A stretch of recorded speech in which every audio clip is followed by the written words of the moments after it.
안녕하십니까, 이작가야입니다. 안녕하세요, 약쟁입니다. 안녕하십니까, 문직입니다. 오늘은 24년 12월 11일 수요일. 계엄 주간 동안 잘 어떻게 지내셨는지, 어떻게 지냈습니까?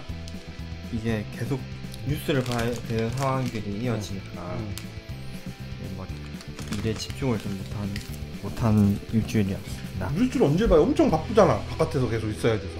바쁜데 들어와서 한 번씩 일을 보면은 계속 속보가 나오고 하니까 혹시나 또 뭐 미친놈이 뭐 미친 짓거리를 하면은 안 되니까 불안한 상황이에요. 계엄 발표가 있었던 날 비트코인 차트를 보면 네. 아주 순간적으로 한 70% 하락이 있었거든요. 70% 정도? 뭐 60%?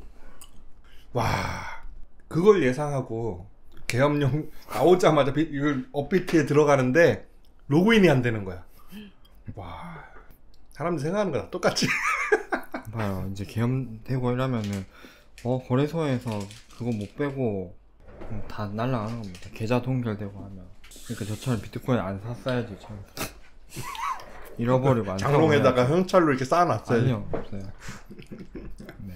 격동에 한 주간을 보냈습니다.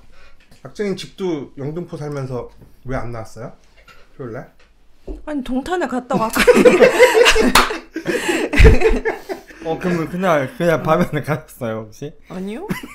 아니, 집에 12시 다 돼서 왔는데. 거기 다 12시 넘어서까지 있었어, 사람들. 아, 그래요? 몰랐네. 아니야, 그때 계엄 계엄령 내려서 동탄 피난 갔구나. 너무 발빠르게. 무서웠어요. 남편도 같이 안 갔다며. 혼자. 헬기 소리 막 들리고. 참. 별의별 일이 다 있습니다. 같은 시기에 계엄령으로 작품 써서 노벨상 받고 현실에선 계엄령이 일어나고, 이게 꿈인가 생신가 싶어요. 그래서 시국이 시국이니만큼 과거에 우리나라에도 계엄 상황이 있었지만 우리나라에 있었던 일은 가장 가까운 게 1980년이잖아요. 벌써 44년 전. 와, 내 나이. 와. 근데 44년 전. 약쟁이 태어나기도 한 20년 전에. 그럼요. 그러던 시절에 있었는데, 가장 최근에 2000년대에 우크라이나에서 비슷한 일이 있었기 때문에 그때 무슨 일이 있었는지, 어떻게 됐는지를 잘 보여주는 다큐 영화 윈터 온 파이어, 우크라이나의 자유투쟁을 보았습니다. Вы сказали, вроде бы как бы работали в этом направлении. Мы тут, чтобы до вас еще Украина, это единственная Европа. Когда уже начали собираться студенты, стало понятно, что это уже. 감독은 우리 다 모르는 사람이죠. 넘어가겠습니다. 얘도 모르고. 배우는 없고, 우크라이나의 수도인 키이우에서 있었던, 키이우에 또 어떤 광화문 광장 같은 독립광장이라는 광장이 있었습니다. 여기에서 부패한 대통령을 탄핵하고자 시민들이 모여서 약 몇 개월? 3개월. 약 3개월간 시민들이 벌인 시위하는 그런 얘기를 다큐멘터리로 담은, 그 시위 당시에 그 안에 들어가 있었나 봐요, 그 감독이. 그래서 그 안에서 시위 현장을 생생하게 카메라로 담았습니다. 내용은 다 시위하고, 그 시위대를 정부, 경찰, 그리고 경찰 특공대들이 얼마나 무자비하게 진압했는가, 실제로 저격총으로 사격까지 해서 수백 명의 시위대가 사살당합니다. 그런 내용이 계속 보여주고, 그런 위협 속에서도 끝까지 물러서지 않았던 시위대를 보여주는 걸로 끝나요. 그래서 이 주변 배경이 뭐가 어떻게 됐고, 왜 이런 시위가 일어났고, 뒤에 뭐 어떻게 됐는지는 전혀 안 나오니까 그거는 각자 좀 찾아보셔야 됩니다. 우리가 계엄령이 조금 늦어서 해제가 안 됐으면 족골 날 뻔한 거잖아요. 네. 만약에 지금 안 보고 불과 한 8일 전쯤에 이걸 봤으면 남의 나라 보면서 약간 그래도 다른 나라 이야기고, 우리랑은 상관이 없고, 아니면 우리도 옛날에 저랬었지 정도 생각하면서 봤을 것 같은데, 이번엔 보면서 좀 남의 일 같지가 않더라고요.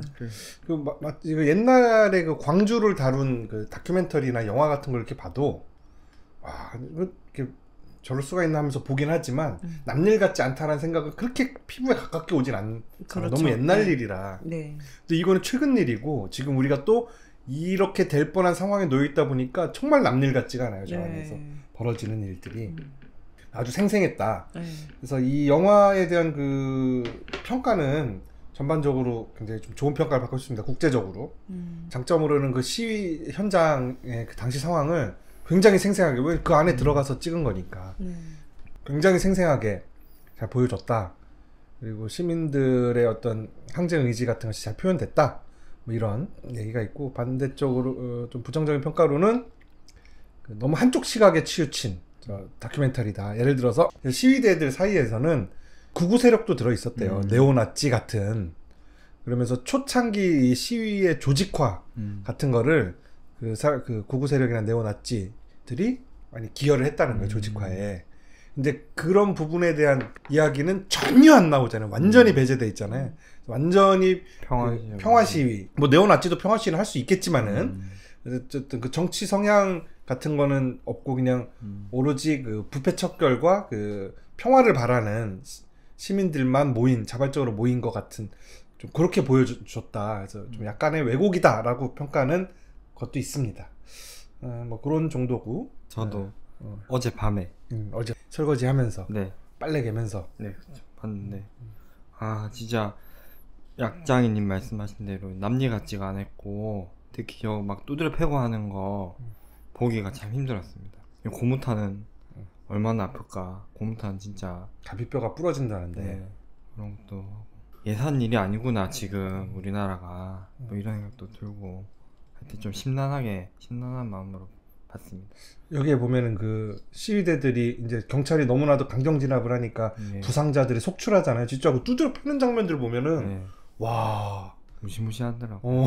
진짜 막 머리통 깨져갖고 막 피가 철철철철 바닥에 쓰러져 있는 사람이 가는데 한 대씩 다 어. 때리고 이렇게 발로 저 차고 노인을. 가다가 또 때리고. 이미 쓰러져 있는데. 네. 그렇게 하다 보니까 부상자들이 속출하고 막 이러니까 아. 그 일종의 그 의무대 같은 게 시위 그 광장 안에 시위대가 본거지로 삼고 있는 광장 안에 생기잖아요. 네. 그래서 의사들이나 간호사들 뭐 이런 사람들이 와서 자원봉사 하는데, 이런 상황이 우리나라에 진짜 계엄령으로 발생했어. 지금 광화문 광장에 네. 막 민주 시민들이, 애국 시민들이 모여 있고 네. 부러진 사람, 잘린 사람, 터진 사람 막 계속 속출해. 네. 어떻게 보면 달려갑니까? 가야겠죠. 솔직하게 말씀하세요. 솔직하게. 뭐 도움이 응급 환자 못 하잖아. 도움이 될란가 모르겠지만 그래도 뭐 가서 허드렛이라도 놓고 문지기라도 하겠다. 그럼요. 네. 그래서 좀 대단한 것 같아. 네.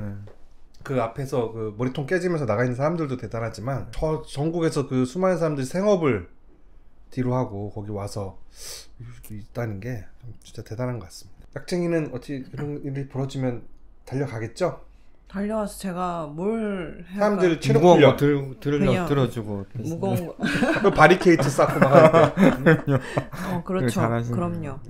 힘으로. 이 혁명의 이름은 유로 마이단 혁명이라고 이름이 붙었고, 마이단이 독립광장이라는 뜻입니다. 유로는 유로겠죠. 그리고 2013년 11월부터 2014년 3월까지 있었던, 이때 뭐 했나? 13년도 이때 우리가 아마 이거 처음 시작했을걸요? 2013년 우리가 여기서 평화롭게 이거 하고 있을 때. 먼저 2013년 11월 이 시위가 생기기 이전에 먼저 우크라이나에서 오렌지 혁명이라는 게 있었어요. 네. 뉴스에도 좀 나오고 그랬는데, 그때 당시 홍콩에서는 뭐 우산 혁명이네, 그 다음에 우크라이나에서는 뭐 오렌지 혁명이네 하면서 여러 가지 혁명들이 있었는데, 그 빅토르 야누코비치, 지금 이 다큐멘터리가 다루는 시위의 당사자죠. 시위가 탄핵하고자 하는 당사자 빅토르 야누코비치라는 대통령이 한참 이전에 당선이 됩니다. 대통령 선거에서. 근데 부정선거 의혹이 있었어요. 막 유권자를 매수하고 개표를 조작하고 그 의혹이 있어서 시민들이 다 나와서 거리에서 시위를 해요. 평화적으로. 10만 명 정도가 나왔대요. 10만 명 정도 나오니까 이 법원에서 부정선거 유죄 판결을 하고 선거 무효해가지고 재선거를 해서 다른 대통령이 선출돼요. 다른 대통령이 10만 명 나와도 저 나라는 바뀌는데 우리는 왜 100만 명이 나와도 안 바뀌냐? 진짜 면역이 생기는 것 같아. 예전에 하도 많이 나왔다 보니까. 아무튼 그래서 정권이 그 민주 정권이 들어섰는데 우크라이나가 신생국이잖아요. 네. 근데 그 정권이 너무 무능했던 거야. 무능했던 것도 있을 수 있고 그 신생 국가다 보니까 어쩔 수 없는 한계일 수도 있는데 어떤 부패 문제가 굉장히 심각하고 경제 문제, 경제가 너무 안 좋았고 또 러시아와의 대립이 또 심했대요. 그 민주정부는 유럽 쪽 서방 세계랑 좀 친하게 지내려고 했고 러시아는 좀 거리를 두려고 했거든요. 그때 그러면서 이제 경제도 안 좋고 러시아 쪽하고 계속 분쟁이 일어나고 그다음에 부정부패가 심각하니까 사람들이 불만이 쌓이잖아. 그러고 나서 다음 대통령 선거에 이 빅토르 야누코비치가 다시 나왔는데 이 사람을 찍어준 거야 사람들이. 그래서 이 사람이 대통령이 됩니다. 이 사람 친러 성향이거든요. 네. 그 러시아에 영향력이 미치고 있는 돈바스 지역, 지금 우크라이나 전쟁 때문에 러시아 쪽으로 넘어갔죠. 돈바스 지역을 기반으로 하는 정치인이었어요. 그러니까 거기는 러시아 사람들이 더 많고 언어도 러시아어를 쓰는 그런 지역이거든요. 그래서 러시아 기반 정치인인데 이 사람이 그 당선이 되고 나서 러시아와 관계도 개선하고 경제 또 일으키고 부패도 다 척결하겠다 했는데 모든 게 다 안 된 거예요. 부패도 여전하고 경제도 더 안 좋아지고 그래서 사람들이 참다 못해서 거리로 쏟아져 나오기 시작한 것이 그리고 결정적으로 우크라이나의 염원은 러시아로부터 독립했잖아요. 러시아로부터 독립하면서 우리는 EU에 들어간다 라는 게 어떤 염원이었는데 원래 그 전에 EU 들어가기로 전임 정권 시절에 했는데 그거를 이 대통령이 여러 가지 경제도 안 좋고 뭣도 안 좋고 다 실정을 하는 가운데 이 EU 들어가는 거를 폐기해버려요. 그러자 사람들이 11월 21일에 쏟아져 나옵니다. 광장으로. 그래서 키우의 마이단 광장에서 시위가 시작된 거예요. 평화적으로 왜 사람들이 여기 다큐멘터리 나오지만 K-팝 틀어놓고 LED봉 막 이렇게 흔들면서 춤추고 막 이렇게 하잖아요. 네. 아주 평화적으로. 그리고 젊은 사람들 탁 나와가지고 평화적으로 이렇게 시위를 하는데 그러니까 축제 같은 분위기였어요. 근데 한 열흘 정도 지난 이후에 정부가 이 점점 시위대가 규모가 커지니까 안 되겠다 해가지고 시위대를 폭력적으로 진압하기 시작합니다. 전투 경찰들이 투입돼서 곤봉으로 막 사람들 후려치는 거죠. 그래서 해산을 시키려고. 이 사건이 전국에 중계가 되면서 전국적인 시위로 이제 규모가 커지게 돼요. 전국에서 막 오는 거죠. 그래서 12월 1일 그 발생 11일 정도 후에는 50만 명의 운집하는 대규모로 시위대가 규모가 불어나게 됩니다. 그러면서 이 마이단 광장이 혁명의 중심지로 사람들에게 여겨지게 되는 거예요. 광화문 광장 같이 되는 거죠. 키우 중심가에 원래 레닌 동상이 있었는데 이것도 밧줄 걸어서 쓰러뜨려서 철거시키고 반 러시아 정서가 막 깊어지게 됩니다. 사람들 사이에서. 왜? 대통령이 친러시아 사람이잖아. 친러시아 하겠다고 EU에 편입하는 거를 폐기해버렸잖아. 시위가 이제 한 달 정도 지나니 한 달 반 정도 지난 상태에서 시위가 계속 걷잡을 수 없이 커지니까 대통령이 집회 시위를 제한하는 법을 통과시킵니다. 이때 그 법을 근거로 경찰들은 더욱더 가혹하게 시위대를 진압하기 시작하는 거죠. 그러면서 1월 22일 날 첫 번째 사망자가 발생하게 되고 이를 기점으로 급격하게 사망자들이 급증합니다. 그러면서 이때 이 경찰의 진압은 좀 폭력적이다 보니까 시위대도 격해지고 경찰에서는 이제 드디어 총기가 나오게 돼요. 그래서 시위대를 상대로 처음에는 고무탄 이런 걸 쐈는데 나중에는 소총을 사격하는 그런 일까지 벌어지게 됩니다. 그게 2월 중순에 벌어진 그때 그 시기에 벌어진 일인데 경찰들이 소총 사격을 하면서 마이단 광장에서만 100명 이상의 사망자가 발생하는 그런 일이 벌어집니다. 그래서 이거를 피의 주간이라고 이름을 붙였어요. 피해 결혼식 알아요? 피해 결혼식? 몰라요? 왕자의 게임에 나오는 피해 결혼식 그런 것처럼 피해 주간. 무슨 상관이 있습니까? 너무 많은 사람이 피를 봤다. 맞습니다. 피를 봤다. 예. 그런데도 이렇게 사람들이 죽어나가는데 시위대가 안 흩어지는 거예요. 그래서 계속 모여서 시위를 하고 또 조금 전진했다 또 경찰한테 또 밀렸다 이러면서 그래서 시위가 번져나가고 그리고 국제적인 언론이 이 사건을 대대적으로 보도하면서 국제사회에서 이 정부를 비판하는 성명들을 속속 발표하기도 합니다. 그러면서 야누코비치 대통령이 이거 더 저기 하다가는 안 되겠다 생각해서 질서 있는 퇴진을 하겠다 라고 2월 말에 발표를 해요. 여기에도 나오는데 이 시위대 측에 있는 뭐 야당 정치인이겠죠. 대통령하고 협의하고 온 내용을 시위대 군중들 앞에서 발표를 하는데 시민들이 받아들이지 않죠. 지금 즉각 내일 오전까지 사임하는 것이 내일 오전 10시까지 사임하는 것이 질서 있는 퇴진이다 라면서 받아들이질 않습니다. 그러면서 시위가 더 격해지게 되죠. 그러면서 시위가 걷잡을 수 없이 계속해서 커지면서 이 야누코비치가 결국에는 원래 야반 도주를 합니다. 대통령 전용기를 한번 싹 띄워가지고 성능 점검을 한 다음에 탁 타고 러시아로.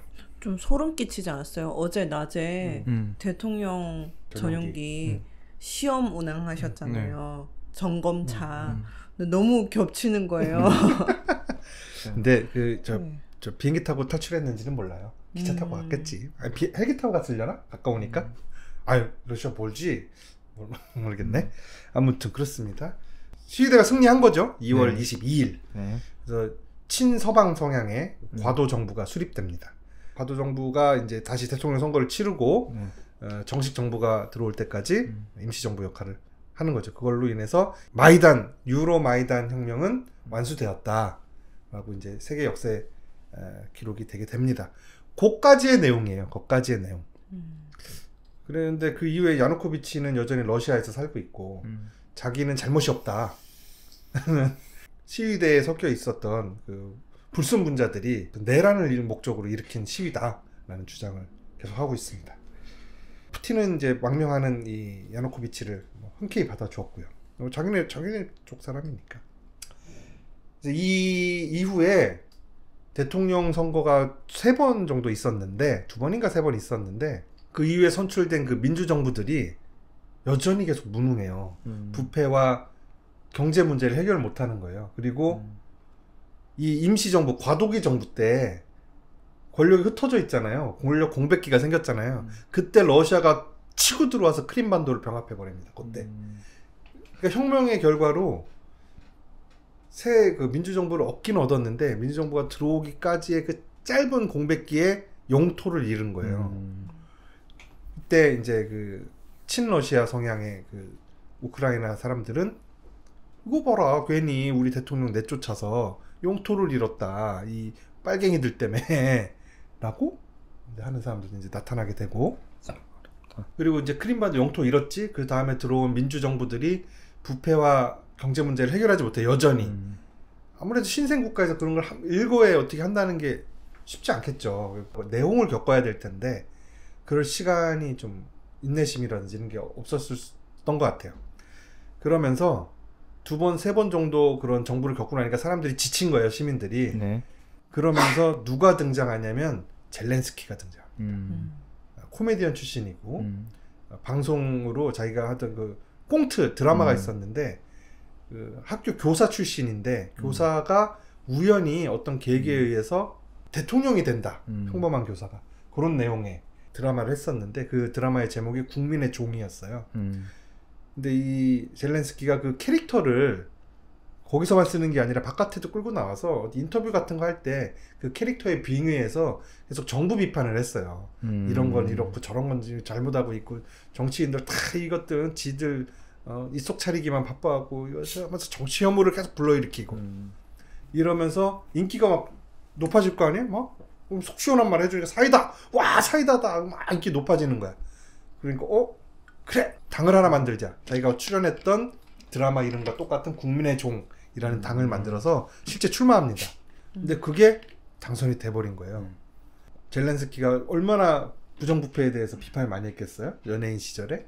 경제적 무능에 대해서 비판 많이 했을 거 아니에요? 러시아와의 극단적인 지금 대립, 계속 돈바스 지역에서 분쟁이 일어나서 사람이 죽어나가니까 이런 거 막, 그래서 자기가 그거 다 해결하겠다 하고 올라갔는데 러시아와의 분쟁은 더 심해지고 갈등은 더 심해지고 경제 문제는 더 나빠지고 유로 가입도 못하고 그러면서 러시아와의 어떤 유화적 스탠스로 그런 이 군사적 위기를 좀 약화시켰어야 됐는데 그러지도 않고 가오만 계속 세우고 있다가 결국에는 전쟁이 나서 우크라이나가 오늘날의 이 꼴이 되어버렸다는 것이 이 마이단 혁명의 막전과 막후 이야기입니다.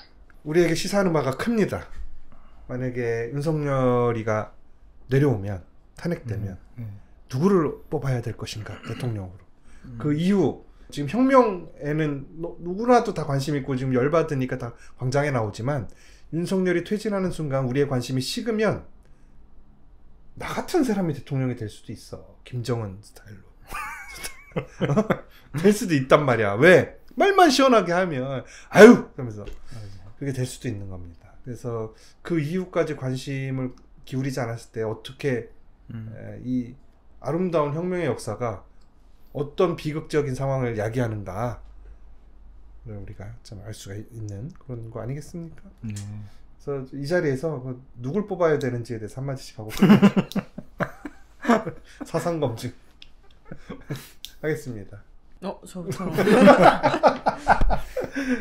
너무 우리나라 얘기랑 똑같지 않아요? 우리나라도 이제 저기서 학생들이 소녀시대 노래 부르면서 이 응원봉 들고 있는데 갑자기 중간에 어떤 사람들이 나타나서 막 폭력 시위를 유발할 수도 있는 거잖아요. 그러면 그게 경찰을 누가 때렸어. 경찰이 그거에 대해 대응을 했어. 대응하는 걸 보고 주변에 있는 선량한 시위대들이 왜 이러냐 하면서 또 우르르 달려들어. 그러면 저쪽에서 시위대들 우르르 달려드네? 하면서 경찰이 또 우르르 보여. 그러면 모이다 보면 걷잡을 수 없이 한순간에 넘어갈 거 아니에요. 그렇게 유발할 수도 있는 거고. 여기서도 너무 나오죠. 그 시대에 심어져 있는 끈앞풀들이. 네. 그런 거 참 너무 조심해야 될 것 같고. 무섭습니다. 무서워. 이를 어떻게 해야 될지. 예전에 그 우크라이나 전쟁이 처음 일어났을 때 이재명 지사가 그때 지사 시절이었나? 당대표 시절이었나? 지사 시절 같은데 러시아가 침공한 게 잘했다는 얘기를 한 건 아니고 저 무능한 외교 정책 때문에 지금 우크라이나 국민들이 전쟁의 위험에 지금 빠졌다 하면서 젤렌스키의 그 외교 정책 같은 이런 걸 비판했어요. 그때 욕을 엄청 먹었습니다. 이재명. 러시아가 쳐들어왔는데 왜 피해자를 욕하냐 라고 엄청 욕 먹었거든요. 근데 당연히 우리가 남의 나라를 침공한다는 건 당연히 나쁜 일이지. 근데 정치 지도자라면 우리 국민들이 전쟁의 화마에 쌓이지 않게 하는 책임이 있잖아요. 당연히 무능하면 안 되잖아. 이 코미디언을 뽑았는데 진짜 그냥 연예인 뽑듯이 인기 투표하듯이 그렇게 해버린 거잖아요. 사실 검증이 안 된 사람이고 검증이라는 것도 하다 보면은 다 적이 생기는 부분이고 이게 대통령을 누가 한 명 이렇게 뽑는 게 너무 한 국가에 있어가지고는 되게 큰 도박일 수도 있겠다 이런 생각 듭니다. 지금 저희가 우리가 도박했잖아요. 실패했잖아요. 검증 안 된 검사 새끼 하나를 임기 5년짜리 대통령이 겁대가리 없이 하면서 막 이런 말에 그냥 와 해가지고 뽑아준 거잖아요. 맞아요. 우리 똑같지 우리도. 이거 그래서 좀 하여튼 좀 걱정입니다. 뭘 어떻게 해야 될지 그 이후에도. 아무튼 그래서 우리가 혁명의 완수는 안전하고 유능한 민주정권을 옹립한 다음에 세운 다음에 그들이 이 국가를 안정화시킬 때까지 사회의 귀와 눈을 열고 있는 게 우리 완전한 혁명의 완수다. 알겠습니까? 알겠습니까? 저는 이제 이거 보는 이 사람들이 결국에는 EU에 가입하려는 것도 경제적인 문제인 거고. 그렇죠. 물론 이제 민주화라던가 이런 것도 당연히 이 집회하는데 가치를 두고 있겠지만 결국엔 잘 먹고 잘 살게 해달라는 맞아요. 거잖아요. 경제 문제가 그 이후에 들어온 민주정부들은 애들은 왜 못했냐? 부패를 해서 그럴 수도 있지만 무능한 사람을 뽑은 거죠. 이유는 왜 가입 안 시켜주는 거예요? 이유는 쟤네를 EU도 그렇고 러시아도 그렇고 내가 국제 전문가 아닌데 내가 알기로는 그 중간에 방파제가 필요했어요. 만약에 우크라이나가 EU에 들어가게 되면 혹은 나토에 들어가게 되면 바로 나토와 러시아가 국경을 맞대는 꼴이 되잖아요. 근데 그럼 정치적인 문제로 희생당하고 있는 거예요? 그렇게까지 좀 잘 모르겠습니다. 왜 자꾸 나한테 묻습니까? 그러니까 저는 이제 요 다음 때 그다음에 젤렌스키 이렇게 보면은 다 요때도 무슨 경제 위기가 있지 않았나요? 2013년도 유로 위기가 있었죠. 그런 것도 네. 있고 그다음 코로나 때 그것도 있었고 결국에는 화폐 제도가 문제라고 생각하면 정말로 이 정부가 세금을 뜯어내는 게 아니라 화폐를 발행해서 사람들의 구매력을 자꾸 떨어뜨리니까 사람들은 정부가 그래서 가난해지고 무슨 짓을 해도 지금 가난해질 수밖에 없는 상황이에요. 그러니까 뭐 이제 문재인 정부도 그렇고 노무현 때도 그렇고 잡으면은 부동산 폭등하고 막 계속 그렇게 했잖아요. 물론 그 전에 쌓여왔던 게 뭐 폭등하고 뭐 이런 것들도 있지만 그래서 하여튼 이게 쉽지가 않을 것 같다는 생각이 드는 거예요. 이게 앞으로도 그게 바뀌더라도 이 시스템에서는 안 된다. 하기가 힘들지 않을까요? 그래 혁명해야지. 그럼요. 비트코인 혁명. 비트코인은 이제 잘 모르겠어요. 그 다음에 누가 들어와도 결국에는 경제 문제로 뭔가 여기는 뭐 지금도 그 부동산 커뮤니티나 이런 데서 보면은 이재명 뭐 싫어하죠. 당연히 엄청 싫어하고 막 그렇게 하는데 세금 많이 떼가고 하는데 근데 일면으로는 부동산 폭등하니까 누구 잡으면은 뭐 한 봐라고 꼬라지 한 보라고 이런 식의 태도들이 많이 보이거든요. 이재명이 되면 또 네. 부동산 폭등할 거다. 돈 푸는 거 봐라, 돈 푸는 속도 봐라 이러면서 그런 얘기들도 많이 나오고 있어요. 사실 지금 윤석열을 끌어내리는 게 급선무긴 한데 그 다음에 그러니까 이재명 때문이라기보다는 그 다음에 누가 잡든지 결국에는 정권이 바뀔 것 같긴 하잖아요. 근데 바뀐 정권에서 뭐 얼마나 또 잘할 수 있을까가 너무 좀 걱정이 됩니다. 이재명은 다릅니다. 네, 제발 그랬으면 좋겠어요. 네. 한 번에 최선은 오지 않습니다. 민주주의는 최고 좋은 방향을 가기 위해서 만들어진 제도가 아니에요. 최고 나쁜 방향으로 가는 것만은 막기 위해서 있는 제도지. 사실 가장 효율적으로 최고 좋은 방향으로 가려면 전제 군주대를 하면서 성군이 하나 나타나면 세종대왕 같은 천재적인 군주가 나타나면 가장 효율적이지. 네. 모든 게 다 일사불란하게 정말 옳은 방향으로 갈 텐데 근데 그런 제도에서는 뭐 연산군 같은 사람이 등장하면 또 말아먹는 거잖아요. 그렇기 때문에 그런 사람을 막 최악의 지도자가 등장하는 것은 막자는 것 때문에 있는 제도기 때문에 한 방에 이게 좋아지지 않는다라고 회의감을 갖고 좌절하게 되고 그다음에 이 세상으로부터 눈과 귀를 닫고 오직 비트코인 모으는 데만 집중을 하면은 우리나라 금방 우크라이나 됩니다. 금방. 전쟁 났을 때도 우크라이나에서 부자들은 전쟁 나기 전에 직전에 다 나갔어. 비트코인으로 돈 다 바꿔갖고. 어디로요? 비트코인으로요? 어디로? 뭐 서방 세계로 다 갔겠지. 유럽으로. 근데 저 궁금한 게 있는데 그 대통령은 빅토르 그 사람은 러시아랑 친로를 해서 얻는 이득이 뭐예요? 자기 정치 기반이 그쪽이에요. 친러한 그러니까 뽑아준 사람들 윤석열의 정치 기반이 친일파이듯이 자기의 정치 기반이 그 돈바스 지역 러시아와의 접경지 거기는 러시아 사람들이 더 많이 산다고 그랬잖아요. 그 지역은 언어도 러시아어를 쓰고 우크라이나 땅이지만 그러면 국적은 우크라이나인데 우크라이나인데 네. 그 사람은 러시아 뭐 조상 누구는 이제 러시아에서 왔겠죠. 친러시아 사람들 주민들의 그 사람들 지지를, 숫자가 어쨌든 반쯤 된다는 거네요. 우크라이나는 반을 나눠서 서쪽은 친서방 쪽이고 동부 그다음에 남부는 친러예요. 그래서 이제 거의 이제 반반인데 지금 이제 이 전쟁으로 인해서 완벽하게 이제 반러시아적인 감정이 대세가 됐지만 얘가 등장하던 그러던 시기에는 뭐 반까지는 아니면 6대4 뭐 이 정도 어느 정도 세력이 있는 거예요. 그래서 그 투표에서는 그 4의 세력만 가지고도 당선은 될 수 있는 거잖아요. 이렇게 해서 등장한 사람입니다. 지금의 우리나라의 그 상황과 너무나도 판박이 같기도 하고 뭐 그래서 우리가 최악으로 치달으면 저렇게 갈 수도 있겠다 싶은 시위 보여주는 그런 다큐멘터리 되겠습니다. 급 마치겠습니다. KTX 시간 때문에 이 작가였습니다. 약쟁이었습니다. 문지기였습니다.